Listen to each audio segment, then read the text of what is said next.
नमस्कार शेतकरी मित्रांनो, आजची बातमी तुमच्यासाठी खूप मोठी आणि दिलासादायक आहे. कारण गेल्या अनेक महिन्यांपासून एकच प्रश्न सगळ्यांच्या मनात होता, कर्जमाफी होणार का?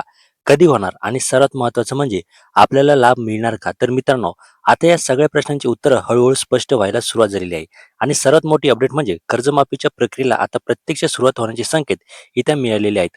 कारण सरकारने जी समिती स्थापन केली होती, ती समिती आता आपला अहवाल सादर करून झालेली आहे. म्हणजे आता निर्णयाचा टप्पा खूप जवळ आलेला आहे.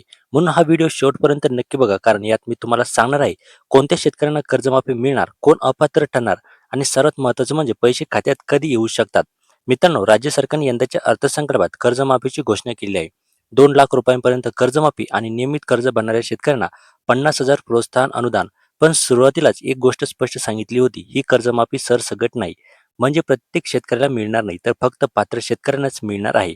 आता यामध्ये पात्रता जर म्हणाल तर कोणत्या शेतकरी ते पात्र होऊ शकतात. ज्या शेतकऱ्यांना 30 सप्टेंबर 2025 पर्यंत कर्ज थकबाकीत केलेलं आहे, त्यांनाच या योजनेचा लाभ मिळण्याची शक्यता आहे. आता कोण अपात्र ठरू शकतात? काही महत्त्वाच्या अटी समोर येत आहे. ज्यांच्याकडे चारचाकी वाहने आहे, त्यांच्याकडे मोठी मालमत्ता, बंगला आहे, ज्यांनी आधी कर्जमाफी लाभ घेतलेला आहे, असे शेतकरी यावेळी बाहेर राहू शकतात. महत्त्वाची स्पष्टता. आता एक खूप मोठा गैरसमज क्लिअर करतो. कर्जमाफीमध्ये फक्त वीज कर्ज माफ होत म्हणजे ट्रॅक्टर कर्ज, घरकुल कर्ज, दीर्घ मुदत मुदत कर्ज हे माफ होणार नाही. ही गोष्ट अनेकांना माहिती नसते, म्हणून नीट लक्षात ठेवा. 20 एप्रिलला समितीने अहवाल सादर केलेला आहे. आता मंत्रिमंडळात चर्चा होईल.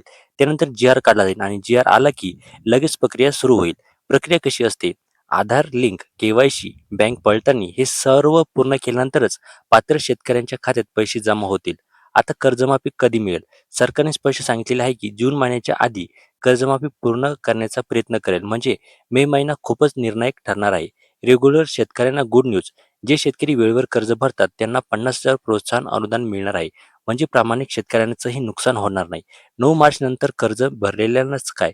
9 मार्च 2026 पर्यंतचा डेटा सरकारने घेतलेला आहे. त्यामुळे त्यानंतर कर्ज भरलेल्या शेतकऱ्यांबाबत अजून स्पष्ट माहिती नाही. हे जी-आर आल्यानंतरच कळेल.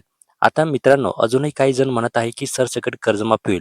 पण सध्याच्या परिस्थितीनुसार सरसकट कर्जमाफीची शक्यता खूपच कमी आहे. आता यामध्ये अटी निकष नक्कीच असणार आहे. मित्रांनो, आता तुमचं मत खूप महत्त्वाचं आहे. तुमच्यावर किती कर्ज आहे, ती थकबाकीत आहे का चालू आहे? आणि सर्वात महत्त्वाचं म्हणजे सरसकट कर्जमाफी व्हायला हवी का? कमेंटमध्ये नक्की लिहा. ही माहिती जास्तीत जास्त शेतकऱ्यांपर्यंत पोहोचवण्यासाठी व्हिडिओ शेअर करा आणि अशाच कामाच्या अपडेटसाठी चॅनलला सबस्क्राईब करायला विसरू नका. तर चला, भेटूया एका पुढच्या नव्या व्हिडिओमध्ये. तोपर्यंत धन्यवाद. Take care.